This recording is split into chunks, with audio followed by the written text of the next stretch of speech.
So, Ugu destroyed a couple of targets and made them win the battle that they were in to overtake the city again.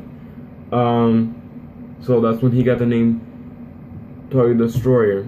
And so the boys and Ugu went to a bar, and High Tech was smoking some wee wee, and Ugu noticed that it was one of the paper from his book. So Ugu slapped him and then stepped outside to get a breather.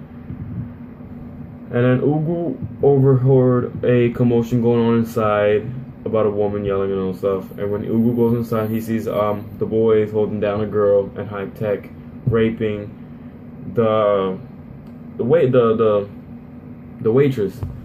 And when he finishes, they tell Ugu, "Oh, you don't have the balls to do it," blah blah blah. And so Ugu ends up raping the waitress as well, which shows the level of what the war is doing to everybody. The war started because of envy and hatred. Like, they see that the Igbo people are prospering wealth because they have businesses all over Nigeria. And so they're envious because they're not doing that. If the British are giving the whole Nigerians the hand, take the opportunity. Don't be envious because they are doing it and you're being gullible and you're being ridiculous and stupid and you don't want to do it as well. But they let envy overtake them and they wanted to come back. This war led to everyone just destroying their lives. Odenigbo, the revolutionary fighter, very outspoken, educated, and he just ended up just being a drunken cheater. You know, his mother died, you know, his life just crumbled. Olana, rich, beautiful, you know, well known, became, you know, she was kind and all that. And she just became very nagging, very just very aggressive, very inhospitable. Yeah, I think that's the correct word. You know, she wasn't kind. She was very, you know, very aggressive. Now, outgoing in the way that she wanted to get what she needed at any means necessary. If it was pushing, she'll push. If she had to kick someone, she'll probably kick someone just to make sure she gets what she needs. You know, she lost weight because in the story it describes how you can see more of her bones. Baby lost weight. Odenigbo lost weight. Everyone, you know, loses weight. Kayanin, you know, Richard, you know, he becomes depressed, very lonely because, you know, Kayanin disappears. She goes missing. Nobody can find her. You know, Kayanin changed, to be exactly, like, her attitude and all of the way that she is, the way that she speaks, the way that she's very harshly truthful. That didn't change. The thing that changed was the bonding between her and Olana. For some reason, the war made it stronger. But the way this book is set up, this book right here, this lovely book written by Chimamanda Ngozi Adichie, went downhill. Every time there was a good thing going on, there was always something bad in the corner. You know, that's something that really, you know, twisted the ties. You know, everybody's used to that one story where you have this person, there's bad things going on, happy ending. This book is the exact opposite. You have a couple of people, good things are going on, you know, good things, and then bad ending.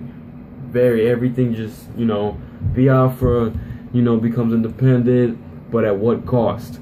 They lost thousands of people, slaughtered, heads chopped off, babies killed, bombs, lit on fire, guys with machetes, at what cost? People, like, normal people that Olana knew, people that everyone knew, just became so inhumane. They were possessed by evil. They were not possessed, but they were persuaded by their own people that these guys were evil, and they would kill them in such a gruesome way. To prove what? That you're jealous? That you're a moron? That's what they proved. At the end of the day, the only thing that the rest of the Nigerians proved to the Igbo and to the rest of the country and the rest of the people who actually know about this war, which aren't many, and I am disgraced that a lot of people don't know about this war. A lot of people don't know about this book. A lot of people don't know what happened in Biafra. This is why I like this book, because it doesn't tell a story in a single perspective. It tells a story in many perspectives, and I like that. All the stereotypical things that I thought about, this book helped me blank those out and think about it in many different perspectives. This book helped me not only leap and think outside of the box, but it helped me put a couple of bombs around the box and blow it up.